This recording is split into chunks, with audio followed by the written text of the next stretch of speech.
ধন, সম্পদ, ঐশ্বর্য। মানুষ হয় নিজের সৌভাগ্যের দ্বারা এগুলো লাভ করে থাকেন বা কর্মের দ্বারা। সৌভাগ্য আসলে কি?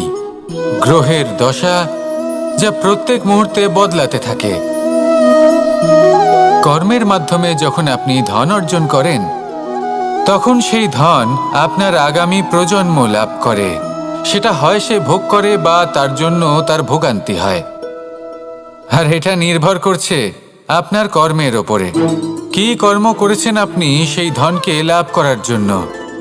যদি আপনি সৎ পথে চলেন, নিষ্ঠা ভরে আপনি কর্ম করে থাকেন এবং তার ফলে আপনি ধন অর্জন করে থাকেন, তাহলে আপনার আগামী প্রজন্ম সেটা ভোগ করবে, সেটা প্রয়োগ করবে নিজের বিকাশের জন্য। কিন্তু যদি আপনি কুকর্ম করে থাকেন, কোনো রকম ছলনা করে থাকেন এই ধন লাভ করার জন্য, তাহলে 100% আপনার আগামী প্রজন্মকে এর জন্য ভুগতেই হবে। তাহলে আপনি কি চাইবেন? যে আপনার আগামী প্রজন্ম সুখ ভোগ করবে, নাকি আপনার কুকর্মের পরিণাম ভোগ করবে? নির্বাচন আপনারই। আসুন আমার সাথে ভালোবেসে বলুন, রাধা রাধা। লোভ আপনার অন্তরের আরও একটা শত্রু। দেখতে গেলে এটা একটা শব্দ, একটা সংস্কৃত শব্দ। লব ধাতু থেকে উৎপন্ন হয়েছে। এর অর্থ কিছু লাভ করা। কিছু লাভ করা অনুচিত নয়, আরো কিছু লাভ করাও অনুচিত নয়, কিন্তু সব থেকে বেশি আমিই লাভ করব, আমি আরো চাই, আরো বেশি চাই, আরো বেশি পেতে চাই, এটাই হলো লোভ। আর এই লোভ যখন গ্রাস করে, তখন আপনি যা পেতে চান, সে ধনই হোক বা মানই হোক, তা অর্জন করার জন্য মানুষ যে কোনো স্তরে পৌঁছে যেতে পারে। যদি মানুষ ধন অর্জন করতে চান, তাহলে তার জন্য তারা অধর্মের পথেও চলতে পারেন। যদি সম্মান অর্জন করতে চান, তাহলে অন্য মানুষকে ছোটও করতে পারেন। শেষ পর্যন্ত আপনার এটা মনে হতে পারে যে যদি একটু অল্পই প্রাপ্ত করতাম, কিন্তু ভালোবেসে প্রাপ্ত করতাম, এই জীবন আরো অনেক বেশি সুখী হতো। লোভ আপনার জীবনে, আপনার মনে কখন যে প্রবেশ করবে সেটা আপনি জানতেও পারবেন না। তাই এটা চিনতে শিখুন আর তৎক্ষণাৎ জীবন থেকে বাইরে ফেলে দিন। যা কিছু লাভ করতে চান তা ভালোবেসে লাভ করুন, আর সেই ভালোবাসার সাথেই বলুন, রাধা রাধা। জীবনে ক্ষমা চাওয়া তাও কিছুটা সহজ, ক্ষমা করতে পারা অত্যন্ত কঠিন। ক্ষমা 2 অক্ষরের এই শব্দ হতে পারে, কিন্তু অত্যন্ত বড় এই শব্দ, অত্যন্ত গুরুত্বপূর্ণ এই শব্দ। কখনো কখনো অন্য কাউকে ক্ষমা করে দেওয়া তাও কিছুটা সহজ কাজ, কিন্তু নিজেকে ক্ষমা করতে পারা অত্যন্ত কঠিন হয়ে দাঁড়ায়। অতীতে যদি আমাদের এমন কোনো ভুল হয় যে কারণে আমরা নিজেকে ক্ষমা করতে পারি না, অনেক সময় এমন কিছু ভুল করে বসি যে বিষয় শুধু আমরাই জানি, কিন্তু আমরা নিজেকে ক্ষমাই করতে পারি না, আর আমাদের বিকাশ সেখানে স্তব্ধ হয়ে যায়। কারণ যদি আপনি ক্ষমা করতে না শেখেন, নিজেকে ক্ষমা যদি না করতে পারেন, তাহলে তা আপনার জীবনের সবথেকে বড় বাধা হয়ে দাঁড়াবে। সেই জন্য জীবনে অবশ্যই শিখুন যে কিভাবে নিজেকে ক্ষমা করতে হয়, আর শিখুন যে আগের করা ভুল আবার কি করে না করা যেতে পারে। এই মন হালকা হবে আর প্রসন্ন হয়ে বলবে, রাধা রাধা। এই সংসারে যখনই কোনো সমস্যা আসে, তখন আমরা আমাদের সব থেকে বড় সম্বলের কাছে আশ্রয় খুঁজি, তা হলো আমাদের বিশ্বাস। এবার প্রশ্ন হলো এটাই যে এই বিশ্বাস কার উপর করা যেতে পারে? পরিবারের ওপর, বন্ধুর ওপর, নাকি তাদের ওপর বিশ্বাস করা উচিত যাদেরকে আমরা কখনো সঙ্গ দিয়েছি? দেখুন, এই সংসারে বিপদের সম্মুখীন হলে কে আপনাকে সাহায্য করবে সেটা নির্বাচন করা আপনার হাতে নেই। সেটা সেই সকল ব্যক্তির উপর নির্ভরশীল যে তারা আপনাকে সাহায্য করবে নাকি করবে না। অর্থাৎ যখনই কোনো বিপদ আসে, সর্বপ্রথম তার সম্মুখীন আমাদের নিজেকেই হতে হয়, আর তার জন্য প্রস্তুত থাকা প্রয়োজনীয়। সেই শক্তি, সেই সাহস অর্জন করা প্রয়োজনীয়। দেখুন, যখনই অন্ধকার আসে, তখন সবার আগে কে আপনাকে ত্যাগ করে চলে যায়? আপনার নিজেরই ছায়া। এই অন্ধকারের সম্মুখীন হতে হয় অন্তরের প্রদীপের দ্বারা, অন্তরের আত্মা দ্বারা। তবেই আপনি অন্ধকারের ওপর জয়লাভ করতে পারবেন। সেই জন্য যে বিপদই আসুক না কেন, নিজেকে তার জন্য প্রস্তুত রাখা উচিত। সেই সাহস নিয়ে আসুন। এমন কোনো বিপদ নেই যে আপনাকে ভেঙে দিতে পারে। আসুন আমার সাথে ভালোবেসে বলুন, রাধা রাধা। মানুষ সবসময় চায় যে তার জীবনে যেন কখনো কোনো সমস্যাই না আসে। সে চায় তার জীবন যেন শুধুমাত্র শান্তি এবং সুখের দ্বারা পূর্ণ থাকে। কিন্তু এই চাহিদা অনুচিত কিছু নয়। আমরা সবাই এটাই চাই যে জীবনে সুখ থাক, শান্তি থাক। কিন্তু এই কথা সবসময় মনে রাখবেন, যে সূর্য উদিত হন সংসারকে প্রকাশমান করেন, দুপুরবেলায় সংসারকে রৌদ্র প্রদান করেন, সন্ধেবেলায় তাকেও অস্ত যেতে হয়। এবার আমাদের জীবন চক্র কিছুটা এরকমই। কোনো কিছুই চিরকাল একরকম থাকে না। কখনো এই নদীকে দেখুন, যা বয়ে চলেছে। এই নদী যা বয়ে চলেছে তার পথেও অনেক বিপদ আসে। বড় বড় পাথরের সম্মুখীন হয়ে তাকেও সামনে এগিয়ে যেতে হয়। একটি পুকুর যা চারদিক থেকে ঘেরা, তার জীবনে কিন্তু কোনো সমস্যা নেই। কিন্তু এই সংসারে পুকুরের পুজো করা হয় না, পুজো করা হয় নদীকে। মনে রাখবেন, সমস্যার ঊর্ধ্বে তিনি উঠতে পারেন যিনি সমাধি লাভ করেছেন, যিনি এই সংসারেই নেই। যিনি এই সংসারে আছেন এবং জীবিত আছেন, তার জীবনের সমস্যা হলো শ্বাসবায়ুর মতোই গুরুত্বপূর্ণ। আসুন আমার সাথে ভালোবেসে বলুন, রাধা রাধা। আজ আমি আপনাকে একটা ছোট্ট কাহিনী শোনাবো। একবার আমি, রাধা আর দাদা, আমরা তিনজনে মিলে লুকিয়ে একটা উপবনে গেলাম আম পেড়ে খেতে। অনেক পরিশ্রম করে আমরা ওখানে পৌঁছলাম আর আমরা আশ্চর্যচকিত হয়ে গেলাম এটা দেখে যে এবার তো আম পাকেইনি। এবার দাদা কি করলেন, একটা আম পাড়লেন আর সেটা চাখলেন, আর উনি নিরাশ হয়ে পড়লেন। উনি বললেন যে এটা তো খুবই টক। তারপর রাধা একটা আম পাড়লো আর সেটা চেখে দেখল, আর রাধা উৎসাহিত হয়ে পড়ল। আমি রাধাকে জিজ্ঞেস করলাম, কি হয়েছে, তুমি এত উৎসাহিত কেন? তখন রাধা বলল যে এবার এত বেশি টক আম হয়েছে যে এগুলো দিয়ে আমরা আচার বানাবো। তাহলে দাদা ওখান থেকে বেরিয়ে গেলেন নিরাশ হয়ে এবং খালি হাতে। রাধাও ওখান থেকে বেরিয়ে গেল কিন্তু উৎসাহিত হয়ে, আর অনেকগুলো কাঁচা আম সাথে নিয়ে। এর থেকে আমরা কি শিক্ষা পেতে পারি? যে প্রত্যেকটা স্থানে এমন কিছু রয়েছে যেখান থেকে আমরা কিছু একটা শিক্ষা লাভ করতে পারি, যা আমাদেরকে বিকাশের পথে নিয়ে যেতে পারে। এই শিক্ষা প্রত্যেক স্থানে আছে। সবকিছু আমাদের দৃষ্টিভঙ্গির উপর নির্ভর করছে। যখনই আমাদের জীবনে, আমাদের সম্পর্কে কোনো সমস্যা, কোনো বিপদ আসে, তখন বেশিরভাগ মানুষ সেই বিষয় নিয়ে দুঃখী হয়ে পড়েন।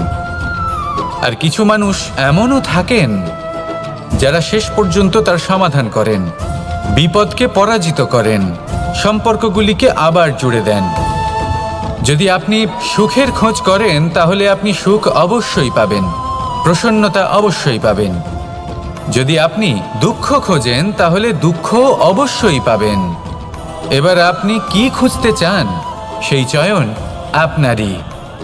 আসুন আর আমার সাথে ভালোবেসে বলুন, রাধা রাধা। কখনো কোনো প্রজাপতিকে উড়তে দেখেছেন? কি সুন্দর উড়ে বেড়ায় সে, এক ফুল থেকে অন্য ফুলে, এক পাতা থেকে অন্য পাতার ওপর। কিন্তু সে কিভাবে উড়তে শেখে কখনো ভেবেছেন? জন্ম থেকেই কিন্তু প্রজাপতির ডানা থাকে না। ও কিন্তু ছোট্ট একটা ডিমের আকারে জন্ম লাভ করে। তারপর সেই ডিমটি ভেঙে একটি কীট বাইরে আসে। আস্তে আস্তে সে বড় হয়, ওর শক্তি বৃদ্ধি পায়। তারপর সে সেই কীট দশা ত্যাগ করে নিজের ডানাগুলি মেলে। এই প্রক্রিয়া তার কাছে সরল নয়, অত্যন্ত যন্ত্রণাদায়ক প্রক্রিয়া, কিন্তু সে সেই যন্ত্রণা মেনে নেয়। আর তারপর আস্তে আস্তে সে উড়তে শেখে। শুধুমাত্র আকাশে উড়ে বেড়ায় তা নয়, আমাদের মনের মাঝে উড়ে বেড়ায়। এবার এই ডিম থেকে প্রজাপতি হয়ে ওঠার যে যাত্রা, এটা যতটা কঠিন, ততটাই কঠিন হয় এই সংসারে শ্রেষ্ঠ কর্ম করা, ততটাই কঠিন হয় এই সংসারে মহান হয়ে ওঠা। সেই জন্য প্রয়োজনীয় প্রচেষ্টা, এবং সময়। নিরন্তর প্রচেষ্টা করতে থাকুন, পর্যাপ্ত সময় নিন এবং আপনি নিজেকে এই আকাশে উড়ন্ত অবস্থায় পাবেন। আসুন আমার সাথে ভালোবেসে বলুন, রাধা রাধা, রাধা রাধা। আপনারা হয়তো ভাবছেন কি আশ্চর্য ব্যাপার, প্রত্যেকবার আমি কথা শেষ হওয়ার পরে রাধা রাধা বলি। এইবার আমি আগেই বলে দিলাম। কারণটা কি? কারণ হলো অত্যন্ত বিশেষ। প্রত্যেকবার কথা সমাপ্ত হবার পরে আপনাদের সবার মধ্যে ভালোবাসা বিতরণ করতে চাই, তাই রাধা রাধা বলি। কিন্তু এইবার এই নতুন এবং বিশেষ সূত্রপাতে প্রথমে প্রেম বিতরণ করা অত্যন্ত আবশ্যক। এবার একটা বিষয় আছে যা জানেন হয়তো সকলেই, কিন্তু বুঝতে খুব কম জন পারেন। এই প্রেম, এই আনন্দ, এই সকল কিছুর সূত্রপাত হয় নিঃস্বার্থ আবেগের দ্বারা। ঠিক যেমন একজন মাতাকেই দেখে নিন। যখনই একজন মাতা সন্তানকে জন্ম দেন, তখন এই সংসার ভুলে যায় যে তার জন্য এটা একটা নতুন জন্ম। কারণ একজন নারী তখন একজন মাতৃরূপে নতুনভাবে জন্ম নেন। একজন নারী স্ত্রী ও গৃহবধূ রূপে কিছু অধিকার লাভ করে থাকেন, কিন্তু তিনি যখন মা হয়ে যান তখন তিনি শুধুই দান করতে শেখেন। নিজের সন্তানের জন্য কত কিছুই না করেন, তাকে বাৎসল্যের সাগরে ভাসিয়ে নিয়ে যান। এই সংসারে রাজকুমার জন্ম নিতেই পারেন, তাকে রাম এবং লক্ষ্মণ কিন্তু মায়েরাই বানিয়ে তোলেন। একজন গোয়ালা জন্ম নেয়, তাকে দ্বারকাধীশ একজন মাই বানিয়ে তোলেন। পিতা হলেন সেই পর্বত যার একটা অংশ হলো তার সন্তান, কিন্তু মা হলেন সেই শিল্পী যিনি একটা পাথরকে খোদাই করে এমন এক মূর্তি গড়ে তোলেন যাকে সকলে পূজনীয় মনে করেন। তাহলে স্মরণ করুন সেই সকল মুহূর্ত যেগুলি আপনি নিজের মাতার সাথে অতিবাহিত করেছেন। অনুভব করতে পারবেন যে কিভাবে এক মুহূর্তেই এই মন প্রফুল্ল হয়ে ওঠে। এবারের কারণ কি? এর কারণ হলো এই জীবনের আসল দ্বারই হলো মমতা।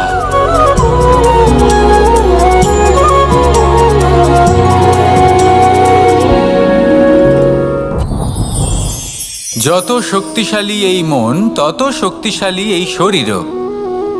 এই যে আমাদের শরীর, এটা আসলে কি? এ হলো একটা রথের মতো। আর একটা রথ ততক্ষণ চলতে পারবে না যতক্ষণ না তাকে কোনো সারথি চালাবে। এই মন হলো শরীরের সারথি। এবার ভাবুন, যদি এই সারথি শক্তিহীন হয়, দুর্বল হয়, তাহলে এই রথের কি হবে? এটা উচিত পথে চলতে পারবে না, উচিত গতিতে চলতে পারবে না, মন মতো স্থানে এটা পৌঁছতেও পারবে না। সেই জন্য মনের শক্তি অত্যন্ত প্রয়োজনীয়। এবার মনের শক্তি আমরা কোথা থেকে লাভ করি? দৃঢ়তার শক্তি থেকে। এবার এই শক্তি আমরা কিভাবে বাড়াতে পারি? আমরা প্রতিদিন কিছু নতুন স্থির করি, কিছু ছোট কিছু বড়। আর যেই আমরা নতুন কিছু পূর্ণ করি, আমাদের মনের শক্তি বেড়ে যায়। আর যদি পূর্ণ না করতে পারি, মনের শক্তি কমে যায়। একটা দেওয়ালের মতো ছোট ছোট ছোট ছোট শিলা আমরা একটার পর একটা স্থাপন করে একটা দেওয়াল তৈরি করি।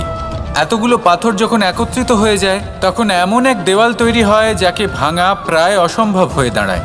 সেরকমই হয় মন এবং দৃঢ়তা। ছোট ছোট কাজ করে নিজের লক্ষ্য পূর্ণ করুন। এই লক্ষ্য যদি পূর্ণ হয়, তবে মনের শক্তি বাড়বে।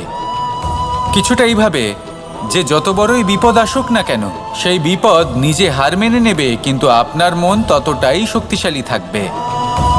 তাই মনের শক্তি বাড়াতে থাকুন, যাতে আপনি উচিত পথে চলতে পারেন, উচিত গতিতে চলেন আর মনোবাঞ্ছিত স্থানে পৌঁছতে পারেন। তবেই এই মন প্রসন্ন হয়ে বলবে, রাধা রাধা। আমি রাধাকে ভালোবাসি। আর এই কথাটা সমগ্র সংসার জানে। আর সময় অন্তরে লীলার দ্বারা, বিভিন্ন ঘটনা দ্বারা, কর্মের দ্বারা আমি নিজের এই ভালোবাসা রাধার সামনে প্রকাশ করি। এবার আপনি বলবেন, এসবের কি প্রয়োজন? রাধা কি এই কথা জানে না যে কৃষ্ণ তাকে কতটা ভালোবাসে? অবশ্যই জানে, কিন্তু এই যে ভালোবাসা, তা মনে রেখে দেওয়ার জন্য নয়, তা প্রকাশ করার জন্য। আর বারংবার এই ভালোবাসাকে প্রকাশ করা উচিত, উচিত সময় এবং উচিত সুযোগ দেখে। কিরকম? এবার যদি আপনি প্রেমীর সাথে কোনো উৎসবে থাকেন, তাহলে তার সাথে নৃত্য সঙ্গীত করুন। যদি ভিড়ের মাঝে থাকেন, তখন প্রেমীকে সম্মান করুন, একান্তে প্রসাধন করুন। দুঃখের সময় তার হাত ধরে থাকুন, সুখের সময় আলিঙ্গন করে রাখুন। এই প্রেম যত প্রকাশ করবেন, ততই এই প্রেমের বৃদ্ধি হবে। এই প্রেম আরও বেশি গভীর হবে, অটুট হবে। তাই এই প্রেমকে মনে নয়, আপনার জীবনে স্থান দিন। মন খুলে প্রকাশ করুন আর আমার সাথে ভালোবেসে বলুন, রাধা রাধা। মুঠো হাতের শক্তি বেশি, মুঠো খুললেই তা দুর্বল। তা এমন কি থাকা উচিত এই বন্ধ মুঠোয় যা লাখের সমান? মানসিকতা এবং স্বপ্ন। মানুষ জন্মগ্রহণ করে, তার মানসিকতা সময়ের সাথে উন্নত হয়। মানসিকতা অনুযায়ী সে স্বপ্ন দেখে, আর সেই স্বপ্ন সার্থক করতে সে পরিশ্রম করতে থাকে। কিন্তু খুব গুরুত্বপূর্ণ একটা কথা আছে যা আপনার মনে রাখা উচিত। আপনার এই মানসিকতা, আপনার এই স্বপ্ন, তা যেন আপনার নিয়ন্ত্রণে থাকে। আপনার বন্ধ মুঠোয় যেন এর লাগাম থাকে, আপনি যেন এর প্রভু হন। যদি তা হয়, তবেই আপনি লাভবান হবেন। যদি এরা আপনাকে নিয়ন্ত্রণ করতে থাকে, যদি আপনার মুঠো খুলে যায়, না পথ আপনার নিয়ন্ত্রণে থাকবে, না মানসিকতা থাকবে, না স্বপ্ন নিয়ন্ত্রণে থাকবে। আর যদি তাই হয়, তাহলে আপনি আপনার ভবিষ্যৎ নষ্ট করে ফেলবেন। তাই নিয়ন্ত্রণ করতে শিখুন নিজের বিচার বুদ্ধি, নিজের মানসিকতা, নিজের স্বপ্নকে। নিজের এই স্বপ্ন পূরণ করুন আর আমার সাথে ভালোবেসে বলুন, রাধা রাধা। আমার কাছে যশোদা মা যেমন, আমার কাছে দেবকী মা যেমন, আমার কাছে ঠিক তেমনই হলেন গোমাতা। এবার ভেবে দেখার বিষয় হলো এটা যে এই সংসারে অসংখ্য প্রাণী আছে। একজন গাইকে একজন মায়ের মর্যাদা কেন দেওয়া হয়?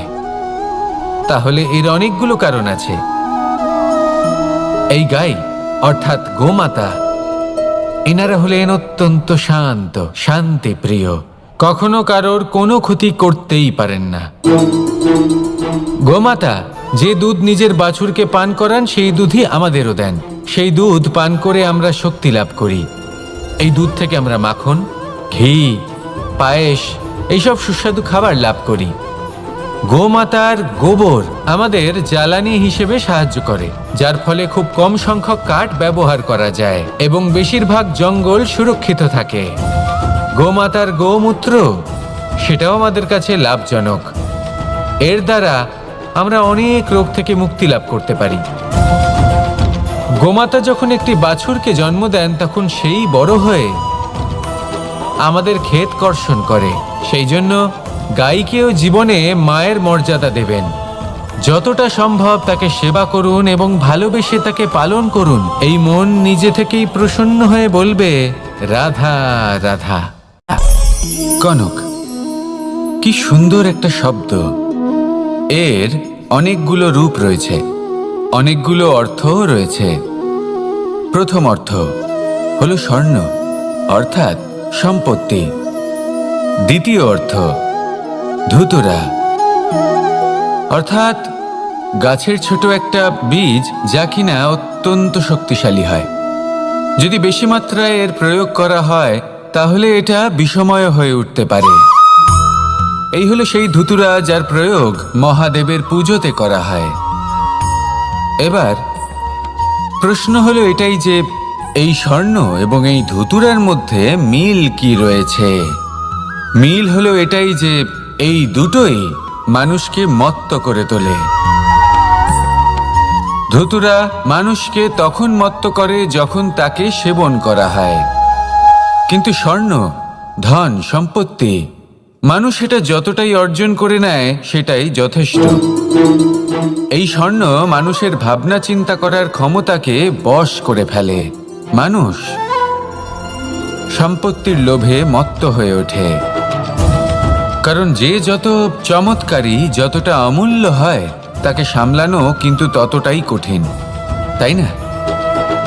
তাই মনে রাখবেন, ধন, স্বর্ণ, সম্পত্তি এগুলো ধুতুরার থেকেও অনেক বেশি বিষাক্ত হতে পারে। তাই এর ওপর আত্মসংযমের একটা কবচ পরিয়ে রাখবেন এবং বিবেকের শক্তির সাথে এগুলো প্রয়োগ করুন, তবেই কল্যাণ হবে।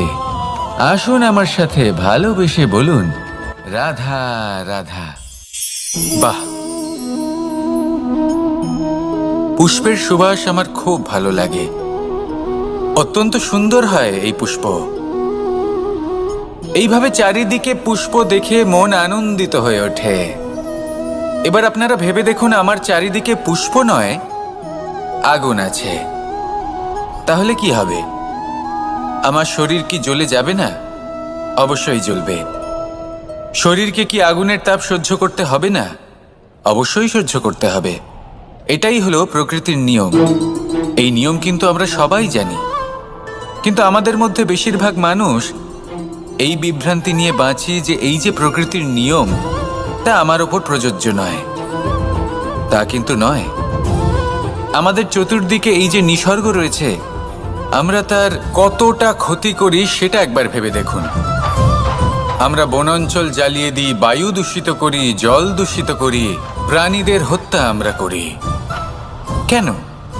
এই নিসর্গ আমরা নষ্ট করি, যদিও আমরা জানি যে আমরাও হলাম এই নিসর্গেরই অংশ। এবার দেখুন, শরীরের কোনো অংশে যদি আগুন ধরান, আস্তে আস্তে সমস্ত শরীরও জ্বলে যাবে। সেইভাবেই নিসর্গ যদি নষ্ট হয়ে যায়, তাহলে মনুষ্য জাতিও নষ্ট হয়ে যাবে। তাই এই যে নিসর্গ আপনি দেখছেন, এই পুষ্প, এই বৃক্ষ, বায়ু, জল, এদের সকলকে রক্ষা করুন, নষ্ট নয়। মনে রাখবেন, যদি নিসর্গ থাকে মানুষ থাকবে, যদি নিসর্গ থাকে তাহলেই জীবন থাকবে। আসুন আমার সাথে ভালোবেসে বল, রাধা রাধা। ধন, সম্পদ, ঐশ্বর্য, মানুষ হয় নিজের সৌভাগ্যের দ্বারা এগুলো লাভ করে থাকেন বা কর্মের দ্বারা। সৌভাগ্য আসলে কি? গ্রহের দশা, যা প্রত্যেক মুহূর্তে বদলাতে থাকে।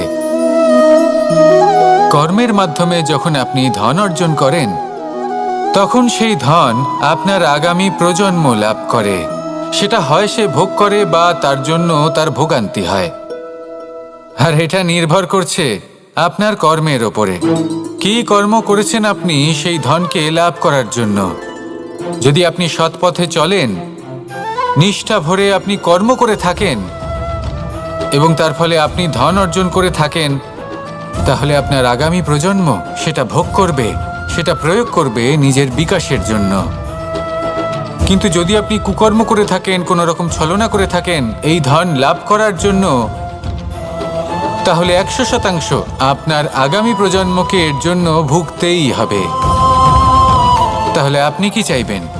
যে আপনার আগামী প্রজন্ম সুখ ভোগ করবে, নাকি আপনার কুকর্মের পরিণাম ভোগ করবে? নির্বাচন আপনারই। আসুন আমার সাথে ভালোবেসে বলুন, রাধা রাধা। লোভ আপনার অন্তরের আরও একটা শত্রু। দেখতে গেলে এটা একটা শব্দ, একটা সংস্কৃত শব্দ। লব ধাতু থেকে উৎপন্ন হয়েছে। এর অর্থ কিছু লাভ করা। কিছু লাভ করা অনুচিত নয়, আরো কিছু লাভ করাও অনুচিত নয়, কিন্তু সব থেকে বেশি আমি লাভ করব। আমি আরো চাই, আরো বেশি চাই, আরো বেশি পেতে চাই। এটাই হলো লোভ। আর এই লোভ যখন গ্রাস করে, তখন আপনি যা পেতে চান, সে ধনই হোক বা মানই হোক, তা অর্জন করার জন্য মানুষ যে কোনো স্তরে পৌঁছে যেতে পারে। যদি মানুষ ধন অর্জন করতে চান, তাহলে তার জন্য তারা অধর্মের পথেও চলতে পারেন। যদি সম্মান অর্জন করতে চান, তাহলে অন্য মানুষকে ছোটও করতে পারেন। শেষ পর্যন্ত আপনার এটা মনে হতে পারে যে যদি একটু অল্পই প্রাপ্ত করতাম কিন্তু ভালোবেসে প্রাপ্ত করতাম, এই জীবন আরো অনেক বেশি সুখী হতো। লোভ আপনার জীবনে, আপনার মনে কখন যে প্রবেশ করবে সেটা আপনি জানতেও পারবেন না। তাই এটা চিনতে শিখুন আর তৎক্ষণাৎ জীবন থেকে বাইরে ফেলে দিন। যা কিছু লাভ করতে চান তা ভালোবেসে লাভ করুন, আর সেই ভালোবাসার সাথেই বলুন রাধা রাধা। জীবনে ক্ষমা চাওয়া তাও কিছুটা সহজ, ক্ষমা করতে পারা অত্যন্ত কঠিন। ক্ষমা 2 অক্ষরের এই শব্দ হতে পারে, কিন্তু অত্যন্ত বড় এই শব্দ, অত্যন্ত গুরুত্বপূর্ণ এই শব্দ।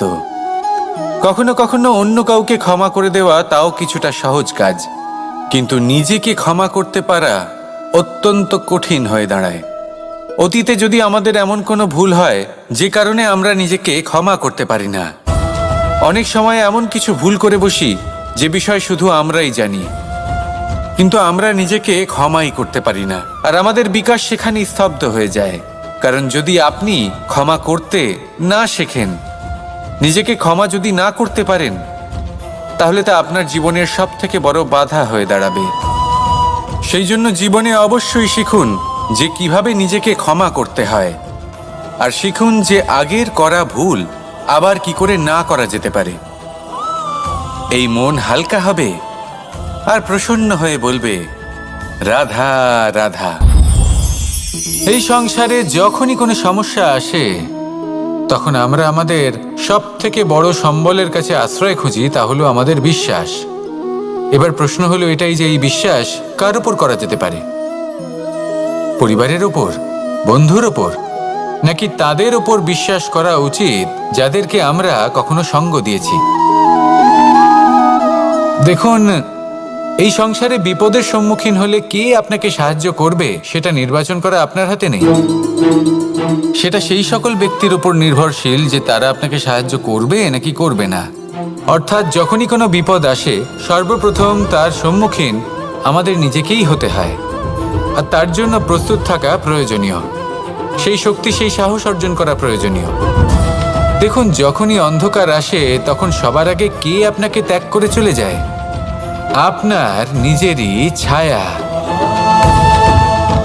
এই অন্ধকারের সম্মুখীন হতে হয় অন্তরের প্রদীপের দ্বারা, অন্তরের আত্মা দ্বারা। তবেই আপনি অন্ধকারের ওপর জয়লাভ করতে পারবেন। সেই জন্য যে বিপদই আসুক না কেন, নিজেকে তার জন্য প্রস্তুত রাখা উচিত। সেই সাহস নিয়ে আসুন। এমন কোনো বিপদ নেই যে আপনাকে ভেঙে দিতে পারে।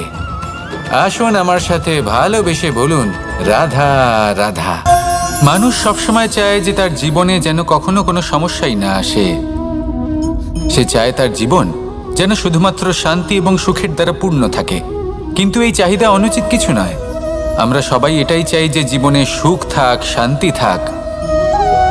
কিন্তু এই কথা সবসময় মনে রাখবেন, যে সূর্য উদিত হন সংসারকে প্রকাশমান করেন, দুপুরবেলায় সংসারকে রৌদ্র প্রদান করেন, সন্ধেবেলায় তাকেও অস্ত যেতে হয়। এবার আমাদের জীবন চক্র কিছুটা এরকমই। কোনো কিছুই চিরকাল একরকম থাকে না। কখনো এই নদীকে দেখুন যা বয়ে চলেছে। এই নদী যা বয়ে চলেছে তার পথেও অনেক বিপদ আসে। বড় বড় পাথরের সম্মুখীন হয়ে তাকেও সামনে এগিয়ে যেতে হয়। একটি পুকুর যা চারদিক থেকে ঘেরা, তার জীবনে কিন্তু কোনো সমস্যা নেই। কিন্তু এই সংসারে পুকুরের পুজো করা হয় না, পুজো করা হয় নদীকে। মনে রাখবেন, সমস্যার ঊর্ধ্বে তিনি উঠতে পারেন যিনি সমাধি লাভ করেছেন, যিনি এই সংসারেই নেই। যিনি এই সংসারে আছেন এবং জীবিত আছেন, তার জীবনের সমস্যা হলো শ্বাসবায়ুর মতোই গুরুত্বপূর্ণ। আসুন আমার সাথে ভালোবেসে বলুন রাধা রাধা। আজ আমি আপনাকে একটা ছোট্ট কাহিনী শোনাবো। একবার আমি, রাধা আর দাদা, আমরা তিনজনে মিলে লুকিয়ে একটা উপবনে গেলাম আম পেড়ে খেতে। অনেক পরিশ্রম করে আমরা ওখানে পৌঁছলাম আর আমরা আশ্চর্যচকিত হয়ে গেলাম এটা দেখে যে এবার তো আম পাকেইনি। এবার দাদা কি করলেন, একটা আম পাড়লেন আর সেটা চাখলেন। আর উনি নিরাশ হয়ে পড়লেন। উনি বললেন যে এটা তো খুবই টক। তারপর রাধা একটা আম পাড়লো আর সেটা চেখে দেখল, আর রাধা উৎসাহিত হয়ে পড়ল। আমি রাধাকে জিজ্ঞেস করলাম, কি হয়েছে, তুমি এত উৎসাহিত কেন? তখন রাধা বলল যে এবার এত বেশি টক আম হয়েছে যে এগুলো দিয়ে আমরা আচার বানাবো।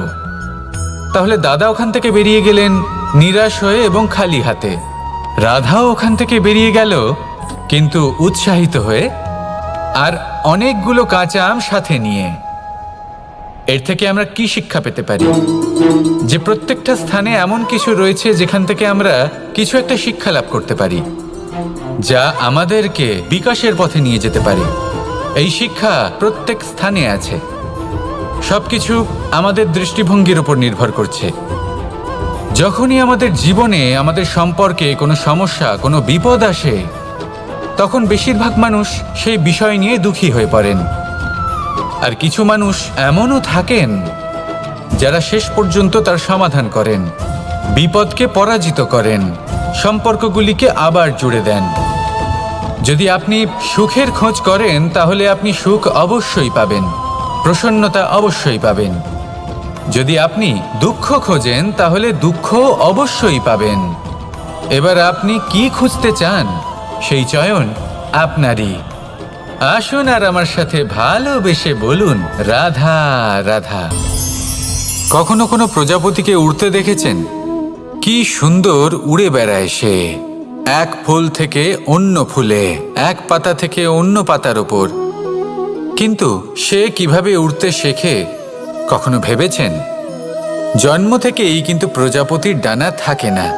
ও কিন্তু ছোট্ট একটা ডিমের আকারে জন্ম লাভ করে।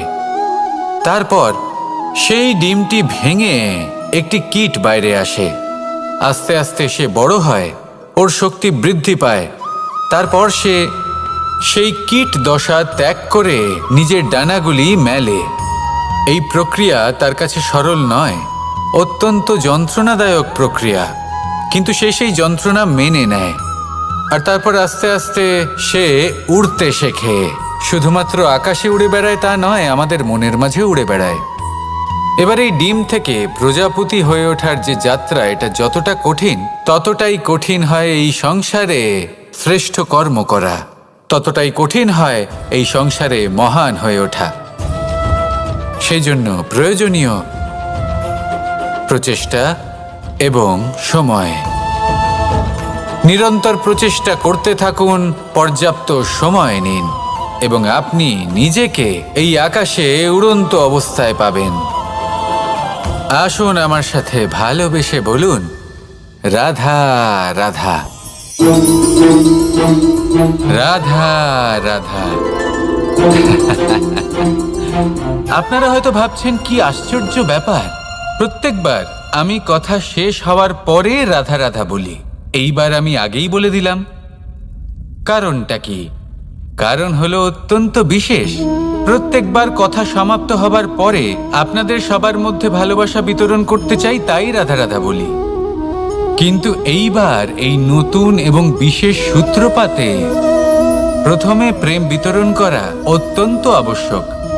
এবার একটা বিষয় আছে যা জানেন হয়তো সকলেই, কিন্তু বুঝতে খুব কম জন পারেন।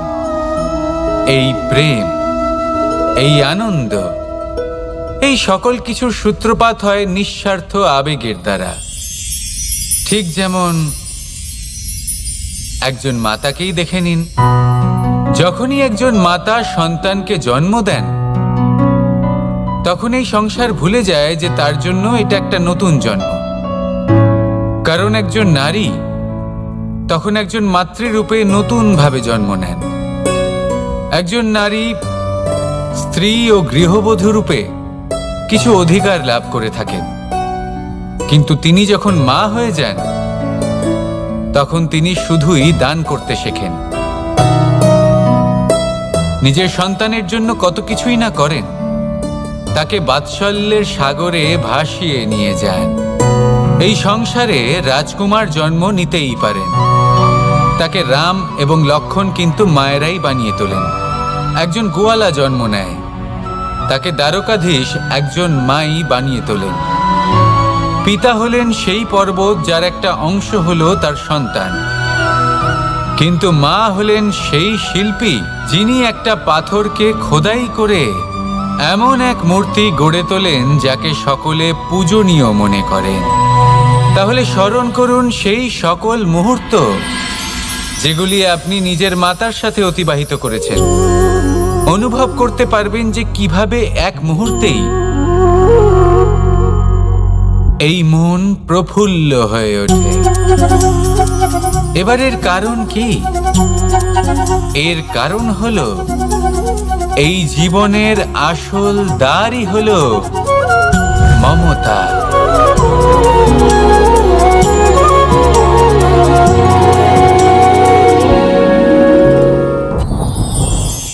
যত শক্তিশালী এই মন, তত শক্তিশালী এই শরীরও। এই যে আমাদের শরীর, এটা আসলে কি? এ হলো একটা রথের মতো। আর একটা রথ ততক্ষণ চলতে পারবে না যতক্ষণ না তাকে কোনো সারথি চালাবে। এই মন হলো শরীরের সারথি। এবার ভাবুন, যদি এই সারথি শক্তিহীন হয়, দুর্বল হয়, তাহলে এই রথের কি হবে? এটা উচিত পথে চলতে পারবে না, উচিত গতিতে চলতে পারবে না, মন মতো স্থানে এটা পৌঁছতেও পারবে না। সেই জন্য মনের শক্তি অত্যন্ত প্রয়োজনীয়। এবার মনের শক্তি আমরা কোথা থেকে লাভ করি? দৃঢ়তার শক্তি থেকে। এবার এই শক্তি আমরা কিভাবে বাড়াতে পারি? আমরা প্রতিদিন কিছু নতুন স্থির করি, কিছু ছোট কিছু বড়। আর যেই আমরা নতুন কিছু পূর্ণ করি, আমাদের মনের শক্তি বেড়ে যায়। আর যদি পূর্ণ না করতে পারি, মনের শক্তি কমে যায়। একটা দেওয়ালের মতো ছোট ছোট ছোট ছোট শিলা আমরা একটার পর একটা স্থাপন করে একটা দেওয়াল তৈরি করি। এতগুলো পাথর যখন একত্রিত হয়ে যায়, তখন এমন এক দেওয়াল তৈরি হয় যাকে ভাঙা প্রায় অসম্ভব হয়ে দাঁড়ায়। সেরকমই হয় মন এবং দৃঢ়তা। ছোট ছোট কাজ করে নিজের লক্ষ্য পূর্ণ করুন। এই লক্ষ্য যদি পূর্ণ হয়, তবে মনের শক্তি বাড়বে। কিছুটা এইভাবে যে যত বড়ই বিপদ আসুক না কেন, সেই বিপদ নিজে হার মেনে নেবে, কিন্তু আপনার মন ততটাই শক্তিশালী থাকবে। তাই মনের শক্তি বাড়াতে থাকুন, যাতে আপনি উচিত পথে চলতে পারেন, উচিত গতিতে চলেন আর মনোবাঞ্ছিত স্থানে পৌঁছতে পারেন। তবেই এই মন প্রসন্ন হয়ে বলবে, রাধা রাধা। আমি রাধাকে ভালোবাসি, আর এই কথাটা সমগ্র সংসার জানে। আর সময় অন্তরে লীলার দ্বারা, বিভিন্ন ঘটনা দ্বারা, কর্মের দ্বারা আমি নিজের এই ভালোবাসা রাধার সামনে প্রকাশ করি। এবার আপনি বলবেন, এসবের কি প্রয়োজন? রাধা কি এই কথা জানে না যে কৃষ্ণ তাকে কতটা ভালোবাসে? অবশ্যই জানে, কিন্তু এই যে ভালোবাসা, তা মনে রেখে দেওয়ার জন্য নয়, তা প্রকাশ করার জন্য। আর বারংবার এই ভালোবাসাকে প্রকাশ করা উচিত, উচিত সময় এবং উচিত সুযোগ দেখে। কিরকম? এবার যদি আপনি প্রেমীর সাথে কোনো উৎসবে থাকেন, তাহলে তার সাথে নৃত্য সঙ্গীত করুন। যদি ভিড়ের মাঝে থাকেন, তখন প্রেমীকে সম্মান করুন, একান্তে প্রসাধন করুন। দুঃখের সময় তার হাত ধরে থাকুন, সুখের সময় আলিঙ্গন করে রাখুন। এই প্রেম যত প্রকাশ করবেন, ততই এই প্রেমের বৃদ্ধি হবে। এই প্রেম আরও বেশি গভীর হবে, অটুট হবে। তাই এই প্রেমকে মনে নয়, আপনার জীবনে স্থান দিন। মন খুলে প্রকাশ করুন আর আমার সাথে ভালোবেসে বলুন, রাধা রাধা। মুঠো হাতের শক্তি বেশি, মুঠো খুললেই তা দুর্বল। তা এমন কি থাকা উচিত এই বন্ধ মুঠোয় যা লাখের সমান? মানসিকতা এবং স্বপ্ন। মানুষ জন্মগ্রহণ করে, তার মানসিকতা সময়ের সাথে উন্নত হয়। মানসিকতা অনুযায়ী সে স্বপ্ন দেখে, আর সেই স্বপ্ন সার্থক করতে সে পরিশ্রম করতে থাকে। কিন্তু খুব গুরুত্বপূর্ণ একটা কথা আছে যা আপনার মনে রাখা উচিত। আপনার এই মানসিকতা, আপনার এই স্বপ্ন, তা যেন আপনার নিয়ন্ত্রণে থাকে। আপনার বন্ধ মুঠোয় যেন এর লাগাম থাকে, আপনি যেন এর প্রভু হন। যদি তা হয়, তবেই আপনি লাভবান হবেন। যদি এরা আপনাকে নিয়ন্ত্রণ করতে থাকে, যদি আপনার মুঠো খুলে যায়, না পথ আপনার নিয়ন্ত্রণে থাকবে, না মানসিকতা থাকবে, না স্বপ্ন নিয়ন্ত্রণে থাকবে। আর যদি তাই হয় তাহলে আপনি আপনার ভবিষ্যৎ নষ্ট করে ফেলবেন। তাই নিয়ন্ত্রণ করতে শিখুন নিজের বিচার বুদ্ধি, নিজের মানসিকতা, নিজের স্বপ্নকে। নিজের এই স্বপ্ন পূরণ করুন আর আমার সাথে ভালোবেসে বলুন রাধা রাধা।